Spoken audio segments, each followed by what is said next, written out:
ஆவிக்குரிய மனமேட்டுமை ஒருவனிடத்தில் ஆரம்பித்து விட்டதா என்பதற்கு ஒரு சின்ன எக்ஸாம்பிள் சொல்லு. ஆரம்ப காலத்தில் நம்ம நிற்கிற இடத்துல பாய் கிடந்தா உடனே தட்டி சுருட்டி வைப்பான். சேர் கிடந்தா உடனே எடுத்து ஒதுக்கி வைப்பான். நமக்கு முன்ன என்ன வேலை உண்டுனாலும் நம்ம எடுத்து செய்வோம். பணிவிடை செய்வதற்கு என் மனம் கூசவில்லை, என் முகம் கூசவில்லை, என் சரீரம் கூசவில்லை.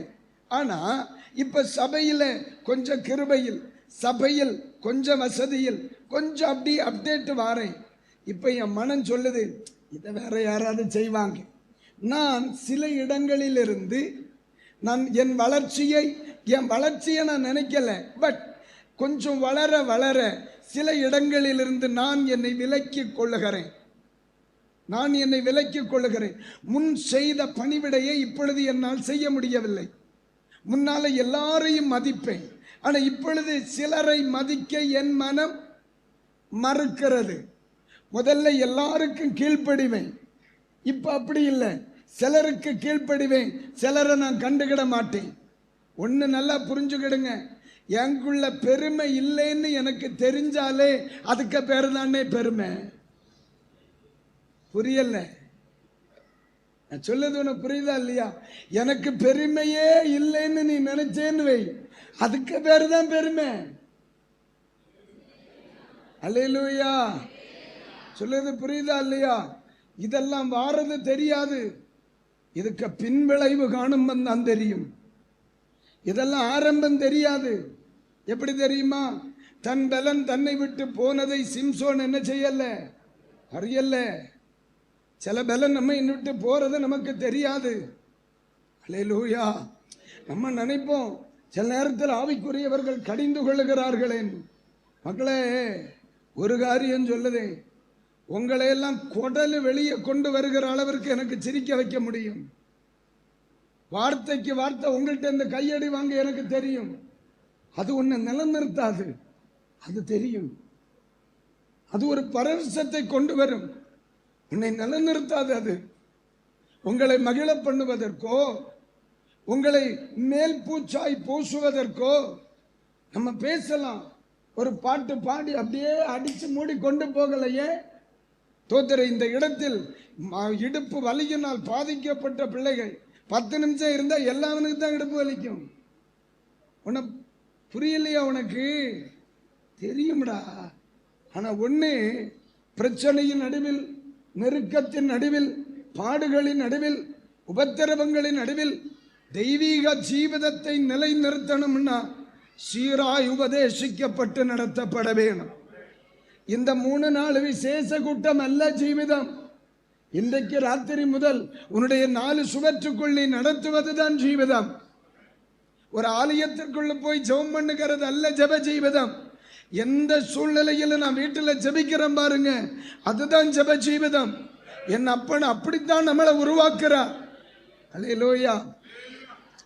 ஒரு இரும்பு கம்பி பட்டறைக்கு போச்சுன்னா முதல்ல அந்த கம்பியை எடுத்து கையில் வச்சுக்கிட்டு அந்த ஆசாரி சொல்லுவாங்களா, கொல்லன் சொல்லுவான். சரிதானா? கொல்லன் மனசுக்குள்ள இந்த இரும்பை ஒரு பொருளா பார்க்கணும், ஒரு பொருளா பார்க்கணும். ஒன்னி கத்தி, இல்லைன்னா அருவாமனை, இல்லைன்னா அருவா, இல்லைன்னா கோடாரி, இல்லைன்னா என்ன, ஏதோ ஒன்று இல்லாத இடத்துல ஒன்று அப்படி மனசில் வச்சுட்டு அதை எடுத்து எங்க வைக்கணும் தெரியுமா? நெருப்பு குண்டத்துல தான் வைக்கணும். நம்ம நினைக்கிறோம் நம்ம ரொம்ப நைஸா ஹேண்டில் பண்ணணும்னு. பாருங்க, கடினமான சில நேரங்களில் நம்ம பேசுற மாதிரி தெரியுதுன்னா நம்ம நெருப்பு குண்டத்துல வைக்கணும். நெருப்பு குண்டத்தில் வைக்கப்படுகிற ஒவ்வொரு பொருளும் அடுத்த நிமிடங்களில் கவனித்தால் அவைகள் இன்னொரு கோணத்தில் உலகத்திற்கு வெளிப்படும். ஆண்டவர் கடிந்து கொள்வது, கர்த்தர் பேசுவது, கர்த்தர் உபதேசிப்பது, கர்த்தர் சிட்சிப்பது எவரையும் அழிப்பதற்கல்ல, தேவன் தன்னுடைய திட்டத்தை தனி மனிதனில் வெளிப்படுத்துவதற்காக. அல்லேலூயா. அதை ஒரு மனிதன் ஏற்றுக்கொள்ளலைன்னு அவனை கண்டு கொடுக்க வேணாம். அல்லேலூயா. ஆண்டவர் அப்படி சொன்னார், ஒரு மனிதனை தேடினேன். போதுமில்லானே, ஒரு மனிதனை தேடினேன். தரிசனம் உள்ள ஒரு மனிதன் இந்த சபையில், வாஞ்சிக்கிற ஒரு மனிதன் இந்த குடும்பத்தில், அல்லேலூயா, இந்த குடும்பத்தில் உங்க பாஸ்டர் அப்படித்தானே சொன்னார், ஒரு குடும்பம்னு தானே சொன்னார். ஒரு மனுஷனை சொல்லுங்க, ஆண்டவருடைய சித்தம் அறிவிக்கிற ஒரு மனுஷன், அது நீங்களா இருக்கட்டும். என்ன அப்படி உருவாக்கப்பட்டோமே ஆனால் நம்முடைய கண்ணீரும் ஜெபமும் மிகப்பெரிய அறுவடையை கொண்டு வரும். நம்முடைய பிதாக்கள் பட்ட பாடுகள் வீணாய் போகாது. இயேசு பட்ட பாடு வீணா போகாது. இயேசு சிந்தின இரத்தம் வீணா போகாது. அவர் சுமந்த சிலுவை வீணா போகாது. அல்லேலூயா. பைபிள் சொல்லுது, தாழ்மை உள்ளவர்களுக்கோ அவர் கிருபை அளிக்கிறார். ஒருவன் சிறுபிள்ளையை போல் ஆகாதிருந்தால் அவன் எங்க வரமாட்டான், தேவ ராஜ்யத்திற்கு வர முடியாது. சில சொல்ல ஜட்ஜ்மெண்ட் பண்ண உங்களுக்கு தோத்திரம், அதிகாரம் தந்தது யாரு? இயேசுதான் தந்தார். அவர் தானே சொன்னார், இந்த சிறுபிள்ளையை போல் ஆகாதிருந்தால் ஒருவன் தேவ ராஜ்யத்திற்குள் வரமாட்டான். அவ்வளவுதான், முடியாது. இரண்டு காரியங்கள், ஆவிக்குரிய மேட்டிமை, ஆவிக்குரிய உதாசீனம். இந்த ரெண்டு காரியத்திலும் நம்ம கவனமாவே இருக்கணும். நம்ம கவனமாவே இருக்கணும். இருந்தா நீங்க சொல்லலாம், பாஸ்டர் எப்படி? அதுதான் ஆவியானவரை சார்ந்து கொள்ளுங்க. ஆவியானவரை சார்ந்து கொள்ளுங்க, வசனத்தை சார்ந்து கொள்ளுங்க, கிருபையை சார்ந்து கொள்ளுங்க. அது அழகாக அவங்களை நடத்தும். அது அழகாக அவங்களை நடத்தும். நம்ம ஏதாவது ஒரு இடத்துல தவறு செய்தா நம்ம மனசை போட்டு என்ன செய்யும்? அடிச்சுக்கும். அது பாருங்க, சவுலின் வஸ்திர தொங்கலை தாவீது என்ன செய்கிறார்? வெட்டிட்டார். தாவீதுக்கு கூட இருந்தவங்க என்ன சொன்னாங்க? தாவீதே, அவனை கொல்லுவதற்கு தேவன் ஒரு தருணத்தை தந்திருக்கிறார், மிதிச்சிரு அந்தால போட்டு. ஆனா பைபிள் சொல்லுது, அவன் கொல்றதுக்கு எல்லாரும் தூண்டுறான். சரி, வந்து போனதுக்கு அடையாளம் இருக்கட்டுன்னு ஒரு தொங்கலை அறுத்து கொண்டார். ஆனா பைபிள் அழகா சொல்லுது, அந்த வஸ்திரத்தை எடுத்ததின் நிமித்தம் அவன் மனம் என்ன செய்தது? அடித்து கொண்டிருந்தது. அதுதான் என் நல்ல ஆவிக்குரியவனுடைய அழகு. ஒரு வார்த்தை பேசிட்டனே, இந்த இடத்துல இந்த வார்த்தை தப்பா பேசினேனே, இந்த இடத்துல இதை பேசி இருக்க கூடாது, இந்த வார்த்தையை நான் சொன்னது தப்பில்ல, இந்த இடத்துல எதிர்த்து நின்னது தப்பில்ல, இந்த இடத்துல நான் இதை பேசக்கூடாது. அவன் நல்லவனோ கெட்டவனோ, நான் அவனை இந்த வார்த்தை சொல்லி இருக்க கூடாது. இந்த மனம் அடிக்கணும். அடிக்கிறவன் தான் ஆவிக்குரியவன். சொல்றது புரியுதானே? அல்லேலூயா, அல்லேலூயா. வேற எவனும் நமக்கு ஜட்ஜ்மெண்ட் பண்ணண்டா. இங்க ஒரு ஜட்ஜ்மெண்ட் இருக்கு. நம்முடைய மனசாட்சி, நமக்குள் இருக்கிற ஆவி, அது சொல்லும் வார்த்தை சரியா தப்பான்னு. தேவனுக்கு பயப்படுகிறவனுக்கு சொல்லுடா, தேவனுக்கு பயப்படுகிறவனுக்கு சொல்லும். அல்லேலூயா. அதனாலதான் இந்த இரவில் சொல்லுகிறேன், இந்த ரெண்டு காரியத்தில் சபை கவனமாக இருக்கணும். ஒன்று ஆவிக்குரிய உதாசீனம், ரெண்டு ஆவிக்குரிய மனமேட்டுமை. இந்த ரெண்டுமே சீக்கிரம் வெளியே தெரியாது, சீக்கிரம் வெளியே தெரியாது. கதறு சோத்திரம். எங்க சர்ச்சில் முன்ன ஒரு டேபிள் ஒன்று கிடந்து, நம்ம சபையில் ஆளுக்கா பஞ்சம், எல்லாரும் அந்த இடத்துல தான் நின்று சண்டே ஸ்கூல் மினிஸ்ட்ரி, இதுக்கு மேலே தோத்திரம் ஸ்டால் எல்லாம் அதில் தான் இருக்கு. எல்லாருமே அதில் தான் பழகுவோம். ஆனால் திடீர்னு ஒரு நாள் பார்த்தீங்கன்னா அந்த டேபிளுக்கு ஒரு பக்கம் உடஞ்சி தாந்துருச்சு. எப்படின்னு பார்த்தா வெளியே நல்லா தான் இருந்து, உள்ள கரையா ஏறி காவாசிக்கு மேலே சோலி முடிச்சிட்டு, திடீர்னு ஒரு நாள் பார்த்தீங்கன்னா என்ன கடை. இப்போ அப்படிதான் இருக்கு, வந்தா பார்க்கலாம். அல்லேலூயா. ஆனா அது அவ்வளவு நிலை கெட்டது வர யாருக்கும் தெரியாது. அதுல வருத்தம் என்ன, என் ஆபீஸ்ல என் சேர்ல இது போல இருந்தா இன்னும் இருக்க கேமரா போல அது தெரியும். நான் எப்போ வந்து போற இடம் நம்ம வீட்டுக்கு முற்றம், நம்ம வீட்டுக்கு ஏற்றுக்கு போகிற முற்றம் இது போல தெரியும். ஆனா வெளியில பெர்ஃபெக்டா இருந்து அடியில் ஆபரேஷன் நடந்திருக்கு. ஆனா மொத்தமா அது சோலி முடிஞ்ச பிறகுதான் இன்னைக்கு நல்லா இருந்ததே போயிட்டுதே நல்லா.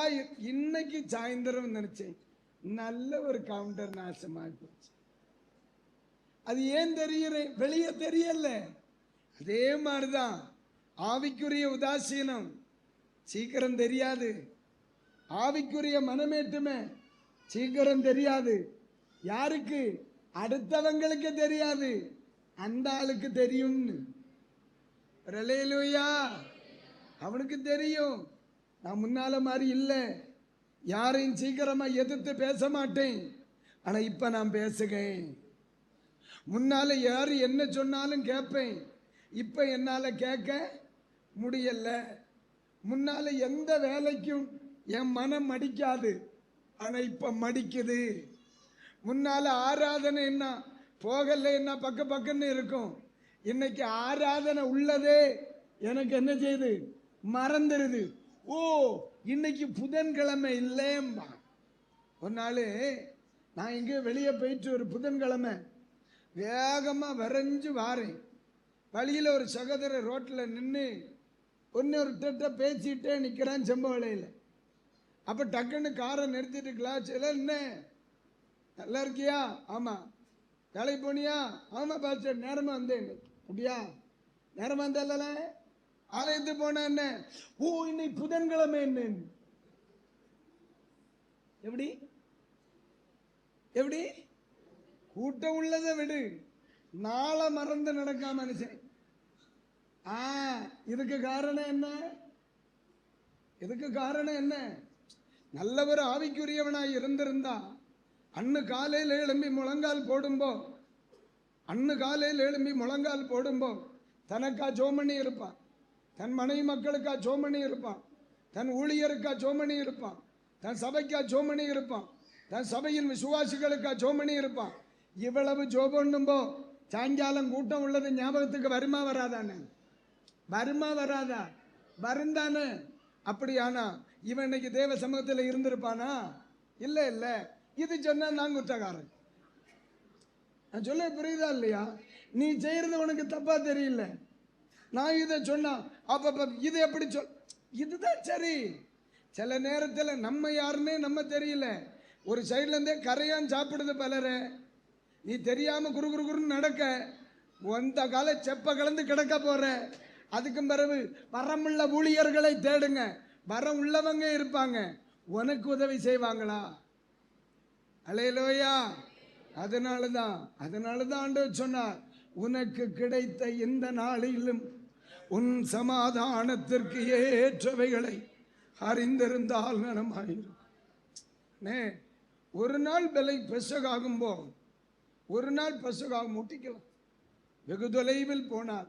சில பிள்ளைகளை பாருங்க, சிலருக்கெல்லாம் ஆனுவல் எக்ஸாம் நேரத்தில் தான் தோத்துறான். ஆமாம், சமீபத்தில் ஒரு தம்பி பரீட்சை நடக்கால. ஆமாம், இன்னும் என்ன பரீட்சை? மத்தியானத்துக்கு பிறகு பரீட்சையா? பரீட்சைப்பா மத்தியானத்துக்கு பிறகு காலையில் 10:30 மணி போல நான் கேட்கேன், இன்னும் என்னல பரீட்சைன்னு. அவன் இப்படி வைக்கான். இதை இந்த கொடுமையை நான் பார்க்க நிக்கணுமானே? நீ பதில் சொல்லணே. இந்த கொடுமையை பார்க்க நான் நிக்கணுமா? அதுக்குள்ள இருதய பலம் ஒண்ணு எனக்கு இல்லை. நான் போயிட்டேன், டைம் டேபிள் என்னன்னு தெரியல. இவன் என்ன படிச்சிருப்பான்ற? கர்த்தர் ஸ்தோத்திரம். அல்லேலூயா, அல்லேலூயா. இவனுக்கு பீஸ் கட்டதை காக்கும் 15 வருஷமா அப்பம் பாரல கிடக்குது. இவனுக்கு பரீட்சை அன்னைக்கு பாடம் என்னன்னு தெரியல, இதுக்கு பேசாம லைவ்ல கேட்கானான்னு தெரியல. நீ வீட்டுல வந்து கிடையாது, நான் இது சொன்ன குற்றக்காரன். நீ பார்ல கிடந்தாலும் அவன் பனையாரத்தான் போறான், வீட்டுல கிடந்தாலும் பனையாரத்தான் போவான். நீ அது ஊர்ல கடை 4 கல்யாணம் ஜோராத பாக்கட்டு. இப்ப எல்லாம் கல்யாண வீட்டுல நல்ல சாம்பார் உண்டு. நாக்கு செத்த பிறகு நீ இங்க வந்தா நீ தின்னியது சாம்பாரா பறிப்பான்னு உனக்கு தெரியாம போகும். பாருன்னெல்லாம் போரும் வீட்டுக்கு வான்னு. எப்படின்னாலும் இப்படிப்பட்ட பண்ணை தான் யாருவான். நீ வீட்டில் இருந்து சாம்பாராத குடி, கைகளை தட்டி ஆண்டவருக்கு நன்றி சொல்லு. ஏன் இதுதான் என் கணக்கு. இல்லையா சொல்லுங்க. உனக்கு இருக்கிற கரிசனை உன் பிள்ளைக்கு இருக்க வேணாம். நமக்கு இருக்கிற கரிசனை நம்ம பிள்ளைக்கு இருக்கணுமே. கரிசனை இல்லாதவனுக்கா தெய்வம் வீட்டுக்குள்ள வந்து பேசின பிறகும் ஆமீன் லோத்துக்கு கரிசனை வரல இல்லப்பா. கையெடுத்து கும்பிட்டு பிச்சை கட்டது மாதிரி இல்ல கேட்டார் ஆபிரகாம். இவனுக்கு இறங்குங்க, இவனுக்கு இறங்குங்க, இவனுக்கு இறங்குங்க. அவ்வளவு நேரம் இந்த மனுஷனுடைய கண்ணீர் வீணா போச்சு. ஏன்? அவனுக்கு கரிசனை இல்லையே. திட்டுறோம் கோவப்படுறோம் இல்லப்பா. என்னைக்கு இப்படிப்பட்ட வாய்ப்புகள் கிடைக்காதென்றேன், கிடைக்காதென்றேன். நமக்கு கிடைத்த வாய்ப்புல கொஞ்சமாவது ஆண்டோடைய பாதத்தில் விழுந்துட்டா எப்படியாவது கொண்டு கரைச்சா திருமணே. நான் சொல்ல புரியுதா இல்லையா? என்னைக்கு ஒண்ணு மாதிரி ஜெபிக்க முடியாது, முடியாது. நான் சொல்றேன் முடியாது. ஊழியத்தின் ஆரம்ப காலங்களில் போராடின மாதிரி இப்ப முடியல, உபவாசிச்ச மாதிரி இப்ப முடியல. ஆனா என்னைக்கோ வடிச்சிருந்த கண்ணீர் இன்னைக்கு காப்பாத்துதா இல்லையா? காப்பாத்துதா இல்லையா? என்னைக்கும் கண் வெளிச்சது இன்னைக்கு காப்பாத்துதா இல்லையா? அது கடைசி வரைக்கும் காப்பாத்துங்கிற நிச்சயம் இருக்கா இல்லையா? அதுதான் சொல்றேன். இன்னைக்கு நமக்கு உபவாசிக்க முடியும், இருன்றேன். ஆராதிக்க முடியும், இருன்றேன். கண் விழிக்க முடியும், இருன்றேன். புரியுதா? என்னைக்கும் வாய்ப்புகளும் பலனும் இருக்காதுன்னு இன்னைக்கு ஏதோ ஒடிச்சு வச்சிருந்தா நம்ம தலைமுறையை காப்பாத்தி இருந்தோம். அல்லேலூயா, அல்லேலூயா. நம்முடைய பிதாக்கள் ஒண்ணு அப்படி இல்லையே. அபிரகாமை குறித்து படிங்க. அபிரகாமை பார்த்து ஆண்டவர் என்ன சொன்னார்? உன்னால எவ்வளவு நடக்க முடியுமோ நீ என்ன செய், நட. நீ கால் வைக்கிற இடத்தை உன் சந்ததி அனுபவிக்கும். இந்த ஆவிக்குரிய உதாசீனம் அபிரகாமுக்குள்ள இல்லை இல்லம்மா. எப்படி? தேவ மனிதனாகிய அபிரகாம் நடந்த பூமியை தானே தேவ மனுஷனாகிய யோசுவா பங்கிட்டார். எப்படி பங்கிட்டார்?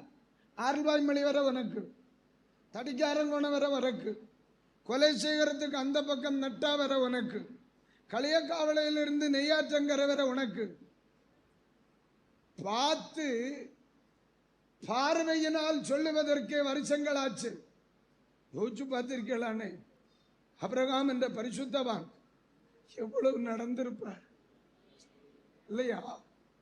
அவர் நடந்ததை முழுவதுமா இவங்களால சொந்தப்படுத்த முடியலையே. அந்த கட்டாந்தரையில், அந்த வனாந்தரத்தில் இவர் நடந்த இடத்தை தானே இங்க அடிப்படை வசதி இல்லைன்னு லோத்து போட்டுட்டு போறாரு.